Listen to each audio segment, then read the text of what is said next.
Mangwanani Mwalelepo Vanave Africa. Welcome to this Tuesday edition of Africa Good Morning. We are excited to be bringing you the news making headlines across Africa. My name is Aina Raiza Kweyo and alongside Diana Master. Today is Tuesday and we hope that you're choosing yourself and those that you love. Amen to that. So, Aina. Yes. Do you know Beethoven, Mozart? Not particularly, no. All right, so if you are like Aina and you don't know this, then you probably won't know what I'm talking about. But if you're a fan of these names, then you probably know about classical music, and assuredly you know about the world famous piano. Tell me you at least know that. I know about that. At least homegirl knows something. So used in concerts everywhere, the piano has a long history of bringing music to life with its beautiful and delicate sounds and resonance. But did you know that there's a holiday dedicated to just pianos? No, I didn't. Yes, wow. There is a day all about the history and love for pianos. That's nice. We should celebrate. We definitely Is that should. day today? Today is the day. Today is World Piano Day. Happy World Piano Day to all of you and to you too, Aina. Thank you. Let's have a look at World Piano Day instead.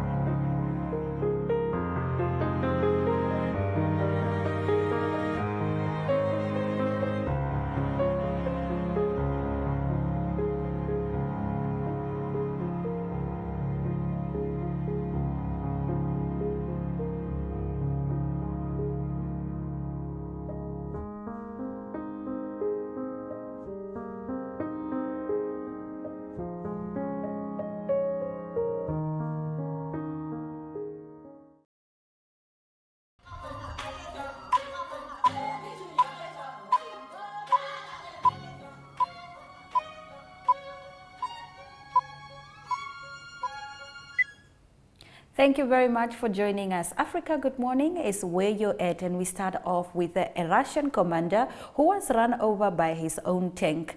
Now, a senior Russian commander is believed to have died in the hospital after his own troops ran him over with a tank, causing fatal wounds to his legs. Sky News reporter Deborah Haynes, in an initial report, said her source, who she names as a Western official, told her that the colonel was set upon by his disheartened men as a reaction to the severe losses the unit had suffered in Ukraine.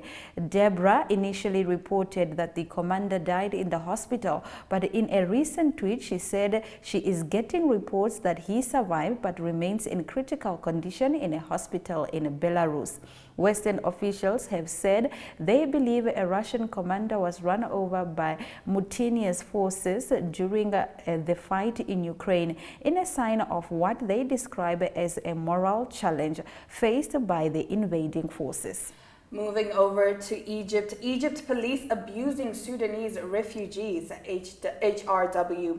Egyptian police have arbitrarily detained at least 30 Sudanese refugees and asylum seekers, subjecting some to abuse and forced physical labor, Human Rights Watch said on Sunday. According to 3 Sudanese refugees and a Cairo-based civil society group, plainclothes police arbitrarily arrested some 24 refugees and asylum seekers between December 2021 and January this year, and took them to a security facility where they were forced to unload boxes from large trucks into warehouses by police who hurled racist insults and used batons to beat those who they claimed were not working hard enough. The next day, police dropped off these detained at a highway crossroads in eastern Cairo without leveling any charges against them. The New York-based watchdog called on Egypt's public prosecutor to investigate and hold accountable those responsible for arbitrary arrests and mistreatment of Sudanese refugees and asylum seekers. As of January, over 52,000 Sudanese refugees and asylum seekers in Egypt are registered with the UNHCR. In our next story, Tanzania seeks help to erase acute shortage of neurosurgeons. Tanzania faces a 97% shortage of neurosurgeon specialists. prompting well-heeled patients to seek treatment outside of the country. According to the Health Minister Umi Mwalimu, while the World Health Organization standards demands one neurosurgeon for every 100,000 people, Tanzania, with a population of over 60 million, only has 16 specialists. Ms. Mwalimu commended scholarship opportunities offered to students and asked that the number of sponsorship slots be increased, especially for the training of these specialists. Their studies are quite expensive, with tuition fee up to $4,000 a year for 4 years, Ms. Mwalimu added. An African mask sold for over 67 million rand in France despite protest. A carved mask from Central Africa dating from the 19th century was sold in France for 4.2 million euros on Saturday, despite Gabonese protesters in the auction house calling for the item's restitution. The rare wooden gill mask used in ceremonies by the Fang ethnic people of Gabon smashed its estimate of 300,000 to 400,000 euros at the auction in the southern French city of Montpellier. It's a case of receiving stolen goods. A man describing himself as a member of the Gabonese community in Montpellier exclaimed from the back of the auction room, surrounded by half a dozen compatriots. We'll file a complaint. Our ancestors, my ancestors from the Fang community, we will recover this object, the protester added, describing the mask as a colonial ill-gotten gain. Accompanied by security guards, the demonstrators left the auction hall calmly but continued their protest against the sale of African works of art. Saturday's auction also included a Congolese chair which sold for 44,000 euros. Moving right along, Kenya court frees 16 border riders detained over attack on women. A Kenyan court on Monday acquitted for lack of evidence and ordered the release of 16 motorbike taxi drivers who were arrested after the attack on a female diplomat in early March that shocked the public opinion in the country. The drivers of Boda, the name given to motorbike taxis, were arrested 3 days after the violent attack, which took place in broad daylight in the capital, Nairobi, after a traffic accident. In a video posted on social media, a young woman was seen screaming in self-defense behind the wheel of her car as a group of men tried to strip her naked and touch her. A 17th man, believed to be the ringleader of the attack, will face trial. He faces a maximum sentence of life in prison if convicted for sexual assault. We have more news coming up after the break. Please stay with us.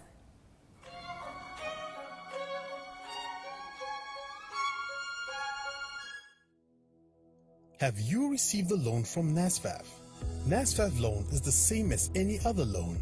It must be paid and settled.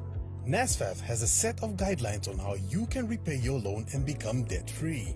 Therefore, it is important that you, a former beneficiary and a responsible Namibian, show your patriotism by helping pay back your loan and thus helping NSFAF become a revolving fund for the benefit of future potential students. By failing to pay back your NSFAF loan, you risk being blacklisted or having a court order against you. So arrange with the fund to pay back your loan today. For more information on how you can repay your loan, visit our website at www.nasfaf.na or visit our Facebook page or Twitter. Do the right thing and #paybackthemoney.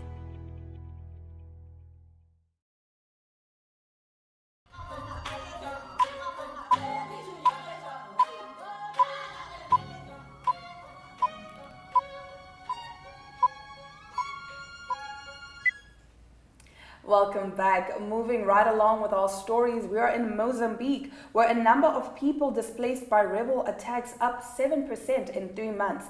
The number of people in Mozambique who have been internally displaced due to the war in Cabo Delgado in the north of the country rose by 7% in the 3 months to February. 784,000 people, the International Organization for Migration said in its latest report on the conflict. In a survey carried out in January and February, there were 49,100 more people recorded than in the previous one concluded in November. The figure also includes people displaced as a result of attacks in Niassa province in December. Most families fleeing the war are living in host communities, while about 1/4 are in special camps. The capital of Cabo Delgado province is the district hosting the most internally displaced people, totaling 152,000, followed by Metuge with 124,000 people. Children continue to account for around half of the displaced population, and food and shelter are the main needs, the IOM adds. Cabo Delgado is rich in natural gas, but since 2017 has been terrorized by armed rebels with responsibility for some of the attacks claimed by the local affiliate of the Islamic State. In our next story, the Malawian government promotes and recruits 2,599 secondary school teachers. The government of Malawi, through Ministry of Education, Science and Technology, has recruited and promoted 2,599 secondary school teachers. Ministry of Education Principal Secretary Chikonda Nomusa has confirmed of the development in a statement seen by this publication. According to Musa, the recruitment of over 1,000 teachers represent the largest recruitment of secondary school teachers in the country's history. The names of successful teachers have already been sent to all 6 education division offices where candidates can access the results, read the statement. Musa has since urged successful teachers to immediately report to their division for employment details and start working this week. Hundreds flee to Uganda after DR Congo rebel attacks. Hundreds of Congolese have fled into Uganda following rebel attacks on their homes. Officials in North Kivu province said M23 fighters stormed Chanzu and Runyoni villages. A Congolese army base was reportedly attacked. Eyewitnesses say there has been fierce fighting between the rebels and government troops. The M23, which is mainly made up of ethnic Tutsis, used to be a major fighting force in eastern DR Congo, seizing the regional capital Goma in 2012. It later engaged in talks with the Congolese government, but says its demands have never been met. The UN had previously accused Uganda and Rwanda of supporting the M23 rebels. Zimbabwe opposition wins a majority seats in by-elections. The Citizen Coalition for Change, Zimbabwe's leading opposition party, has won 19 out of 28 National Assembly seats in the long-delayed parliamentary by-elections. State-owned ZBC-TV reported Sunday night that the CCC won the majority in Saturday's election. The 9 remaining seats went to the ruling Zimbabwean African National Union and Patriotic Front, which still holds a parliamentary majority. Back in 2018, ZANU-PF won 145 seats from the 210 available seats in parliament. CCC spokesperson Fadzai Mahere said the party's victory was evidence that the citizens came together and achieved a resounding victory for the movement. The parliamentary and local government by-elections are seen as a preview of next year's presidential elections, in which the opposition is hoping to dislodge ZANU-PF, which has been in power since Zimbabwe's independence in 1980.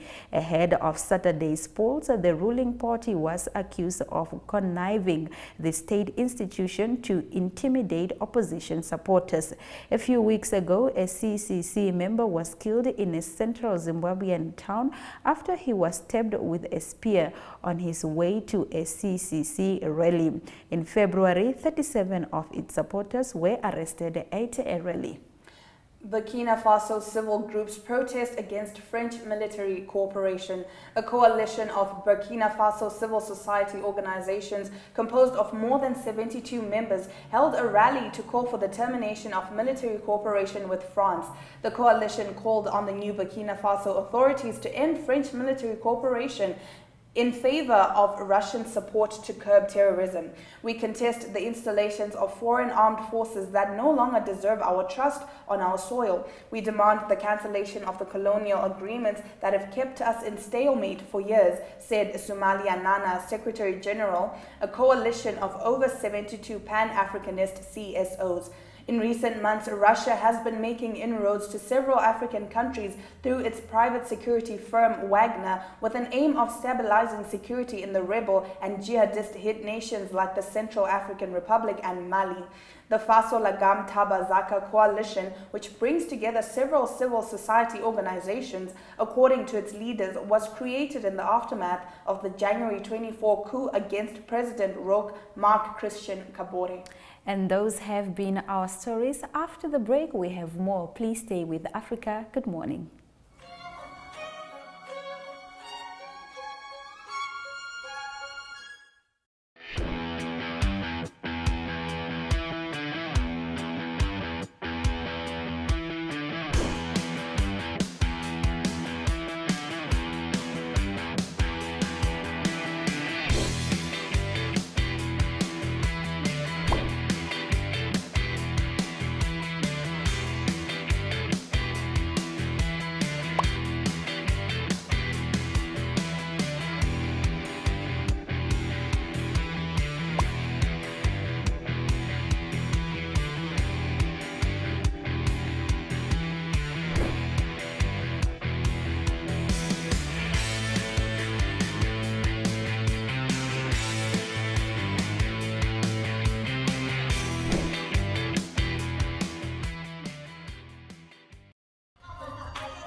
Thank you for staying with Africa. Good morning. Now, in our next story, Nexus Group, founded in Namibia and actively run by the directors and shareholders who are all 100% Namibian citizens, has recently ventured into the charcoal industry, employing over 50 local people from Ocho. Nexus Charcoal's primary business involves the harvesting of wood and the production of charcoal, consisting of 3 different product categories. Nexus Charcoal has imported their first container to Portugal and aims to employ more people and address social challenges on farms where wood is harvested. Enzo Amuele compiled this report. Let's have a look. Thank you very much. My name is Corey Lobeskagne. I'm the commercial director for Nexus Group, and I'm overseeing the Nexus Charcoal business. And this is Rian. I'm the manager for Nexus Charcoal. I'm driving the business forward. Being a construction and a civil company in Namibia for the past 30 years, there are a lot of challenges in terms of the current financial situation of the economy and the government. And we are reliable on a lot of government work. And I think that the whole industry has been hurt not only by COVID, but by other reasons as well. That's the reason for us to diversify to charcoal. I think the charcoal, that Ochu is in the center of the charcoal hub, if I can call it like that. We have a lot of encroached bush around us, and that's the reason for doing it in Ochu as well.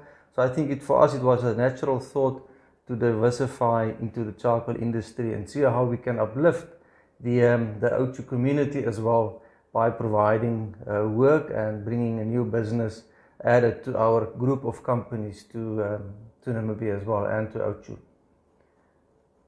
Yeah, so once we took that decision to diversify, we started our process of investigating what businesses to diversify in. As Corey was saying, charcoal came up, and we did a thorough investigation into how we're going to set up this plant, because we didn't want to just set it up as the next plant or the already existing plants that's in Namibia.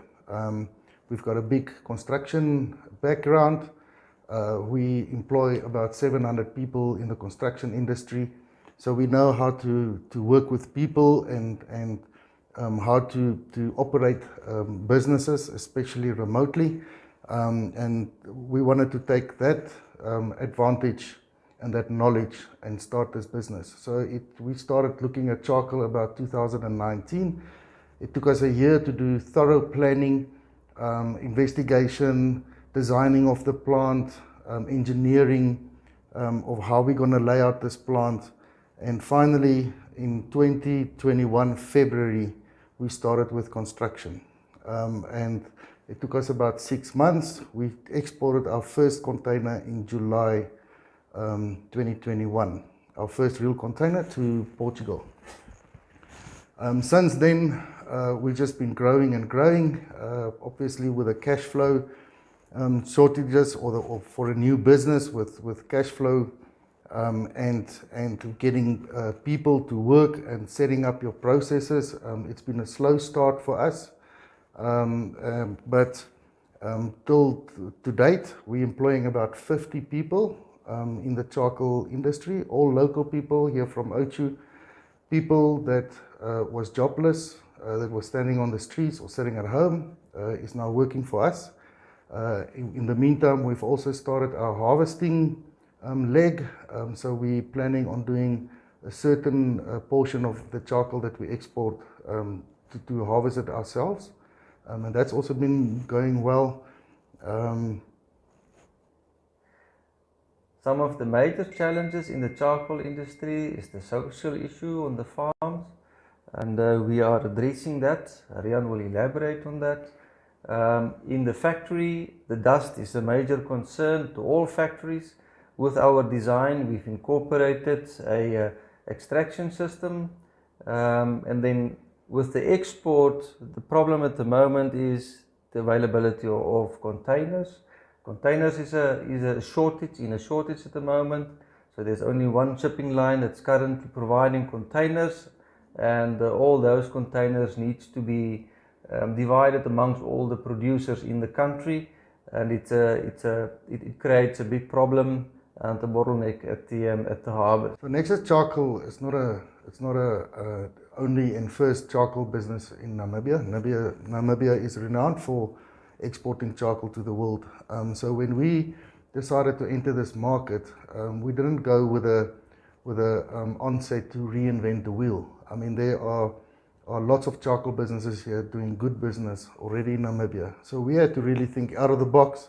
How are we going to do this differently, and can we really add value to the industry, already existing industry? So from the onset, we decided to see what's needed in the charcoal industry, and what social or other challenges there are, and trying to address that to see how we can do things differently.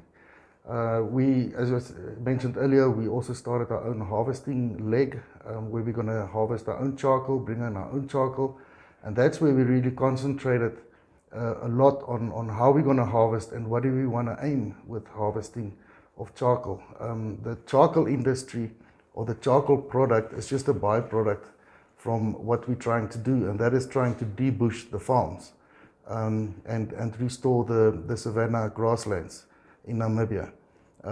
What other people are doing, or other charcoal companies are doing, they have choppers that goes in with hand and axes and chop these charcoal bush or the bushes, and then put it in kilns to make charcoal. And with our knowledge of the industry from construction and civils, we have extensive knowledge in operating machines and how to operate machines, and we thought we can use this knowledge and channel it towards the harvesting side.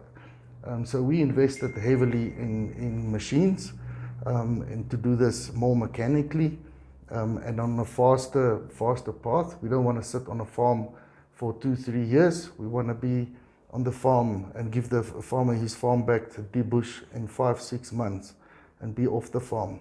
At the same time, we addressed the social challenge on the farm of having 200-300 people on the farm. We're currently sitting with 14 people on the farm, and we're doing the same production just because we're utilizing the machines differently.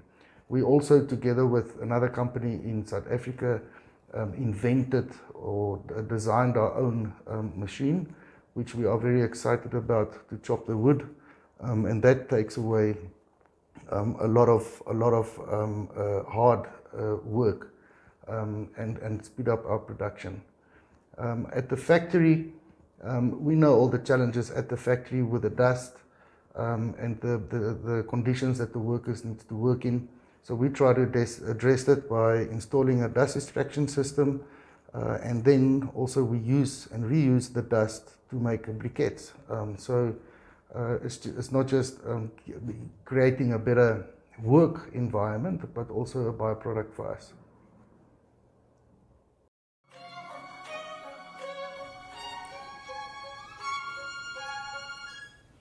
Welcome back to Africa Good Morning. It's now time for us to cross over to the peaceful and democratic Republic of Botswana, where Masego Mokwasa has the stories on the ground. Good morning, Masego. How are you? I'm good. Good morning to you ladies in the studio, and good morning, Africa. We are fantastic. Now, we understand that the Botswana government breaks ground for vaccine and manufacturing plant. Tell us about this development. Yes, and in very exciting news for pharmaceuticals and chemists in Botswana. Nanti, Botswana has set up a groundbreaking ceremony on track for the first COVID-19 vaccine manufacturing company in the country. Yesterday, Nanti, Botswana opened its very doors to become the very first COVID-19 manufacturer in Botswana. The company, which is housed at the Botswana Innovation Hub, will be named Pula COVID Vaccine. This comes as the country prepares itself for the fifth wave to deal with the negative effects of the pandemic after months of negotiation, as described by the president of the country, Mokgweetsi Masisi. The Botswana Medicines Regulatory Authority gave the Pula vaccine, and once the plant is complete, manufacturing will start as soon as possible. The ribbon-cutting ceremony was attended by Nantworks founder Dr. Patrick Sunchion, the President Mr. Mokgweetsi Masisi, Vice President Slamba Sohwane, Minister of Health, and the Minister of Tertiary Education. Very exciting news, and I hope that we will see the results in the coming months. Very exciting indeed. Now, the Ministry of Health temporarily stabilizes drug shortage. Can you expand on this? Yes, in good but not so good news, the Ministry of Health and Wellness has managed to procure some drugs and medication which was in short supply last month. The ministry's chief PR officer, Dr. Christopher Nyanga, says following a critical shortage of drugs for children under the age of 5 and for chronic illnesses like hypertension and diabetes, government moved swiftly to secure the medicines. He said the arrival of some of these drugs does not mean there is enough supply in that market, as there are some places which are still experiencing shortages. Nyanga said discussions are ongoing with private pharmacies to assist government to provide patients with these drugs. Meanwhile, the chronic medicine dispensing program, which is implemented in partnership with BPOMAS, has so far successfully rolled out the drugs to various areas around the country, allowing private pharmacies to dispense to many more Botswana. Now, I'm hoping that this can be fully stabilized very, very soon, because, you know, we don't want a situation where all attention goes to COVID vaccine and the medicines that other Botswana need are not in supply. All right, now Botswana and Namibia are set for a joint bid to host the 2027 AFCON Games. Tell us about this. Yes, and very exciting news for soccer fans around the SADC region.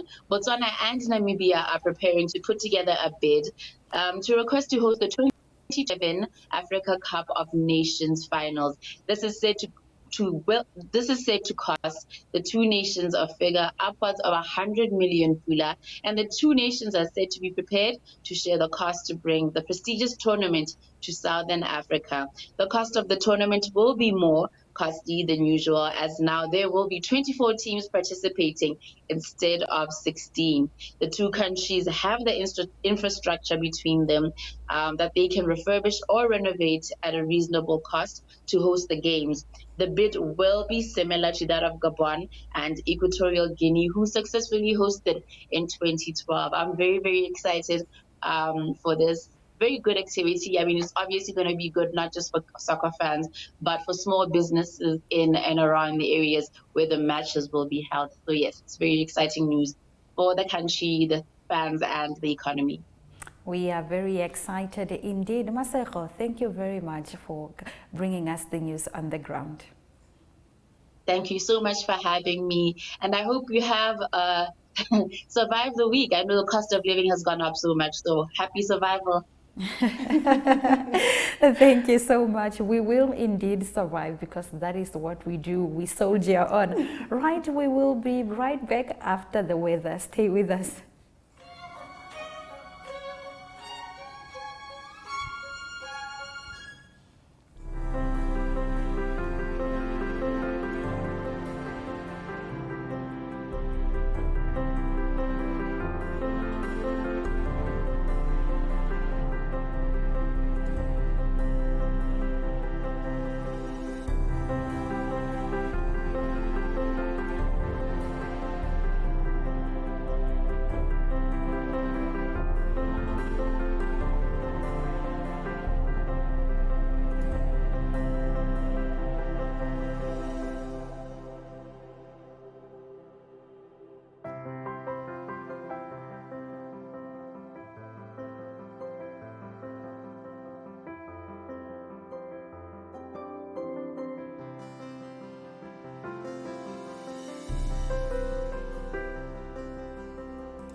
Thank you for staying with us. Now, the World Skills Africa competition has kicked off in Namibia, Swakopmund on the 28th of March and will run until April 2nd, 2022 at the Dome. The competition features 10 countries from across the continent showcasing their skill in categories like carpentry and welding, among others.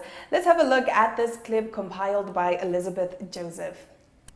Hi everyone, my name is Elizabeth Joseph. Welcome back to a brand new episode of Africa Good Morning. Today I'm going to be touching a little bit on the World Skills Africa competition that kicked off yesterday on the 28th of March 2022 in Swakopmund, in the coastal part of Namibia, and it's taking place for quite some time. So the duration will be from the 28th up until the 2nd of April. And here a lot of artisans will come together at the Dome to obviously compete and to see that who's going to walk away with the big prize, and that is ultimately just to see how they perform within their different categories. So some of the categories include carpentry, tiling, cooking, hospitality, and many more. So this year it's going to be hosted in Namibia for the first time, but this is not the first World Skills Africa competition. This is actually the second. The first one was in 2018 in Kigali, and that one was a little bit smaller scaled and not of the magnitude as it is right now.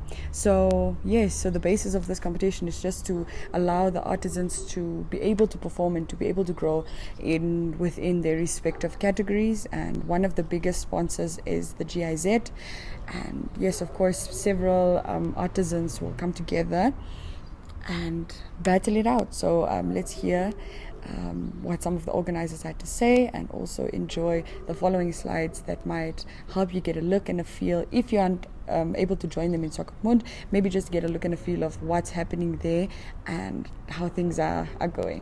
Stay tuned. This is an area where we are looking for the best that Namibia can get. At the same time, we are providing opportunities for our young kids to actually showcase their skills that they have. In fact, we are also putting ourselves out there to the community, to the world, to say this is what Namibia has to offer. We do not only offer the natural resources that we have as a country, but we also have skills among our people that we can actually compete at whatever level the world can offer. Wow, that's amazing. Amazing news indeed. Yeah. All right, sir, any final remarks before I let you go? Well, look, I would say that we are fortunate to be hosting this event. The only thing that I can say is that we've got people coming on board, we've got various bodies coming on board, but we want more Namibians participating in terms of funding the process. We have a small budget as Namibia Training Authority. Of course, we are dependent on government, we are dependent on the levy, but at the same time, we want people to come on board to fund certain areas. Mind you, we are offering opportunities for skills competition, yes, for Namibians, yes, to showcase what we have. But it's going to be a boost for our own economy. You have international bodies, or companies coming on board, showcasing what they have, what can be done. And some of the items that they're going to bring across, they're going to leave them here. These are going to be donated to us. So not only that, we're also being afforded opportunity to benchmark our skills, the skills that are available in this country, compared to skills that are from outside. So we actually, to me, I feel this is an opportune time for whoever in Namibia who wants to be seen in supporting this endeavor to come on board and assist wherever you can. I think this one, to me, is also an opportunity for us to call more for the various agencies to come on board and support in whatever way and fashion that they can do. All right, you heard it there from Mr. Siririka. Yes. Siririka. And amazing news indeed. I mean, these are for people that are working with their hands and mind skill Absolutely. sets. World Skills Vision 2025 recognized Africa as a priority region and called for the need for improving access to and the quality of skills development initiatives in the continent. If you look at Africa's demographic structure, almost 60% of the population is under the age of 25. And if we don't invest in them and help them acquire skills, we will lose a golden opportunity. Those young people cannot wait.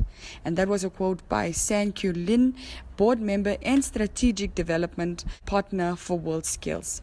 So World Skills Namibia, or World Skills Africa for that matter, has been developed through capacity building and the One Country, One African Friend program, as well as establishing it as a regional organization supported by the African Union and World Skills.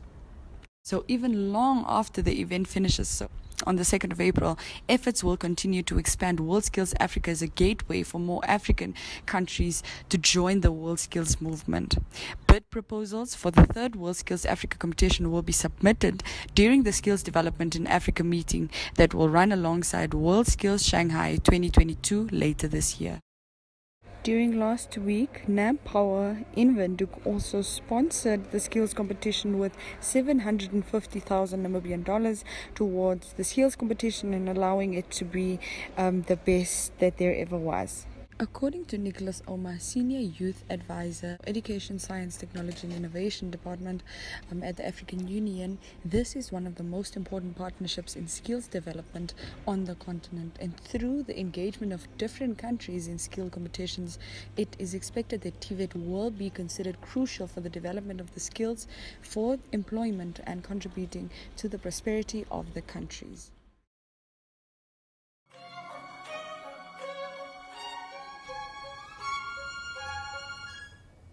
Welcome back to Africa Good Morning, and here are your economic news. Nigerians spend 39.66 billion US dollars on foreign education, medical, tourism, CBN reports. Nigerians spend a total of 39.66 billion US dollars on foreign education and healthcare related services between 2010 and 2020, and this is according to the Central Bank of Nigeria data. According to CBN's balance of payment, Nigerian parents and guardians paid about 28.65 billion US dollars for the wards to study abroad during the period under review. The BOP report also revealed that Nigerians paid $11.1 billion for healthcare-related services in foreign countries. The amount spent on these foreign services is almost equivalent to the current value of the country's foreign reserve, which stood at $39.51 billion as of the 23rd of March, highlighting its high cost. According to the report, the high cost of these services are drastically increased the demand for foreign exchange in the country, which has put the strain on the value of Naira to the dollar. The report, which seeks to provide answers to questions on continuous rise and fall of Nigeria's exchange rate, explained that the exchange rate of the Naira is the price of a dominant foreign currency in the country, the US dollar. Now, Central Energy Fund to invest 1 billion rand in Free State gas project. The Central Energy Fund will invest 1 billion rand in Renergen's Virginia gas project, helping to fund the second phase of project's development. The state-owned entity has signed a term sheet to invest the funds in return for a 10% stake in the project, which is owned by Renergen, an emerging gas producer listed on the Johannesburg and Australian stock exchanges. The proceeds from the deal will be used to progress development of the second phase of the project. The agreement follows a week after Renergen announced it had entered into a strategic partnership with Ivanhoe Mines, in which the Canadian miner may ultimately acquire more than half of the company.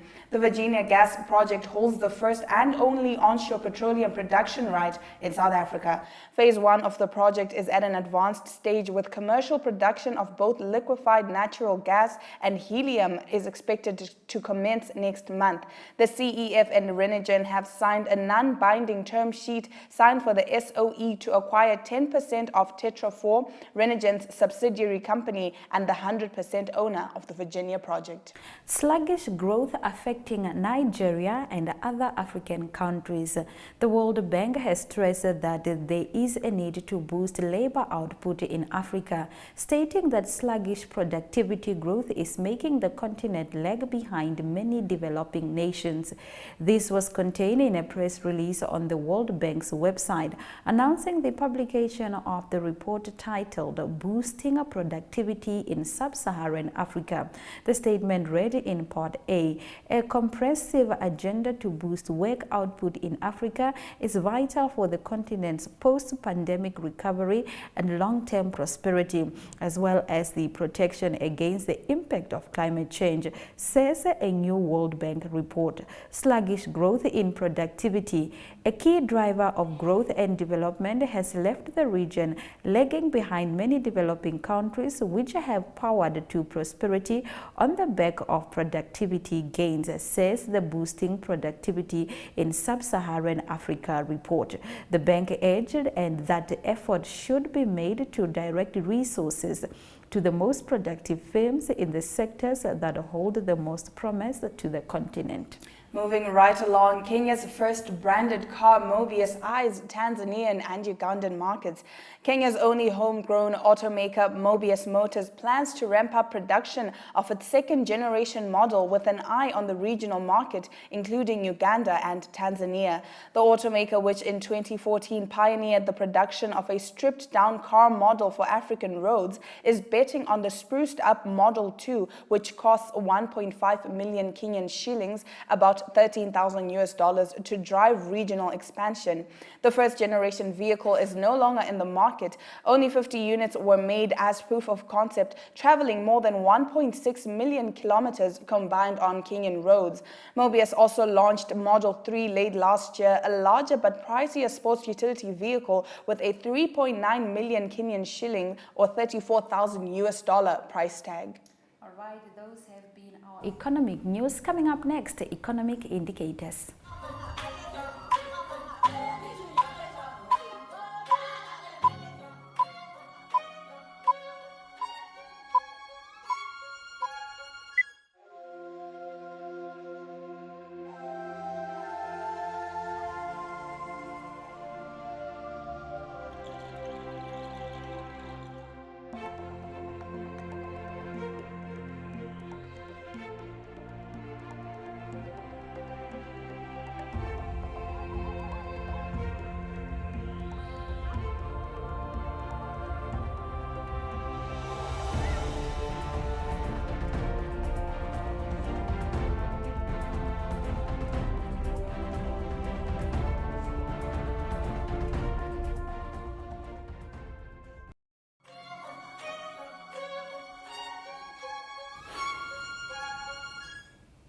We now head on over to Ari Hogard, who has our sports package. Let's have a look.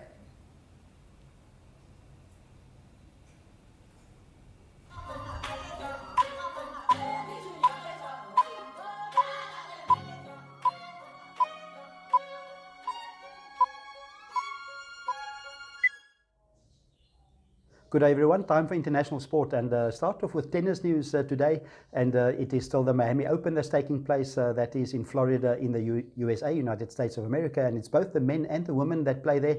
It is on the WTA and the ATP tours. It's a 1000s tournament, so it's all the best players in the world competing at the Miami Open. News from the men's section at the moment is that the second seed, that is Alexander Zverev, he is through. He is through to the next round, and he beat Mackenzie McDonald by 6-2 and 6-2.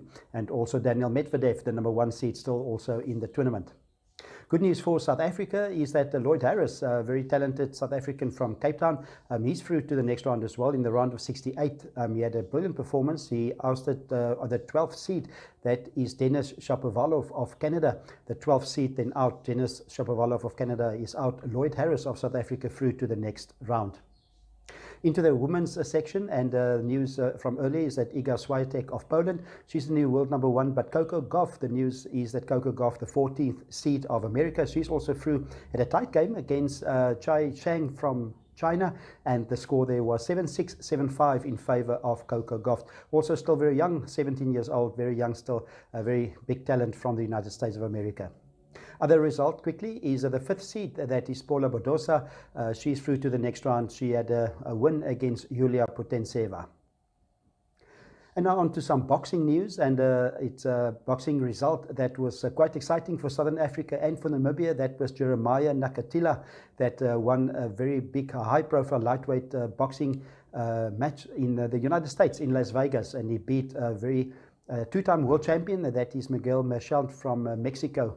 He beat him with in the sixth round. It was a stoppage by the referee after the 6th round, and a brilliant performance by Nakatila. And now he's under the umbrella of Top Rank, and that is Bob Arum. Or if the fight was sanctioned by Bob Arum and Top Rank, they're one of the world's biggest boxing promoters, and so it will be interesting to see what the next fight will be for Nakatila.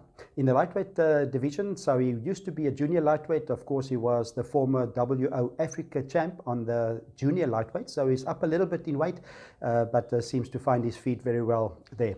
After 23 fights now, he has 19 knockouts with 23 wins and 2 losses, or in 25 fights he's got 23 wins and 2 losses and 19 knockout victories. And now to continue, it is cricket news on international sport, and it is the IPL, the Indian Premier League, that started. It was game number 1 of 70 games that's going to be played in the IPL in India. Some of the results I can mention. The first game number 1, was the Delhi Capitals that played against the Mumbai Indians. It was Mumbai Indians that batted first, 177 for 5, and then the Delhi Capitals made the runs in the second last over, 179 for the loss of 6 wickets. So a good start for the Delhi Capitals. They won by 4 wickets. Another game that was played was the Punjab Kings that played against the Royal Challengers Bangalore, and there's some Southern African interest in the Royal Challengers Bangalore. They batted first. It was Faf du Plessis. Brilliant knock of him. He made 88 runs from just 57 runs. That's for a score of 205 for 2. Very competitive score for the Royal Challengers Bangalore, but it was not enough. The Punjab Kings made the runs, 208 for the loss of 5 wickets with 6 balls left. And now to conclude, some golf news, and it is Scotty Scheffler of America. He's a new world number 1 in the men's section, the new rankings that came out, and that's because he won the WGC World Match Play title that was in Austin in Texas. He beat Kevin Kisner of the USA in the final, and that was 4-3 was the score in the final there. He also beat Dustin Johnson in the semi-final. So new world number 1, Scotty Scheffler of the USA. Next tournament in the USPGA will be the Texas Open that will be played this week. And then next week, the 7th of April, it is the big one, the Masters, that starts at Augusta. And to conclude some more golfing news, it is on the Ladies PGA Tour. It was a JTBC Classic that was played in Carlsbad in California. The winner there is Ataya Titikul, and she is from Thailand. She won a playoff against Nana Madsen of Denmark. They both finished on 16 under par, but it was Titikul that won the playoff for her first title. A Southern African interest was Paula Rito that also played. She was tied 23rd in that tournament. So that's international sports for you for today. Hope you have a brilliant day. We talk again tomorrow. Goodbye.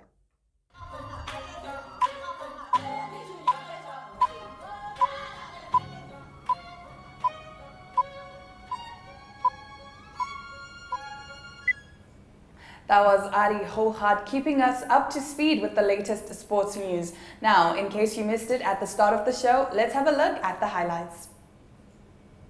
Russian commander run over by his own tank. Egypt police abusing Sudanese refugees according to HRW. Tanzania seeks help to ease acute shortage of neurosurgeons. African mask sold for over 67 million rand in France despite protest. Kenyan court frees 16 border riders detained over attack on woman. Nigerians spend $39.66 billion on foreign education and medical tourism, according to CBN report. Those have been your highlights. Thank you for staying with Africa Good Morning. That's right, indeed. We do welcome your remarks regarding our show. You can post them on our Facebook and Twitter pages, that is at Africa Good Morning. Please do remember that our DMs are always open and it's lovely to hear from you.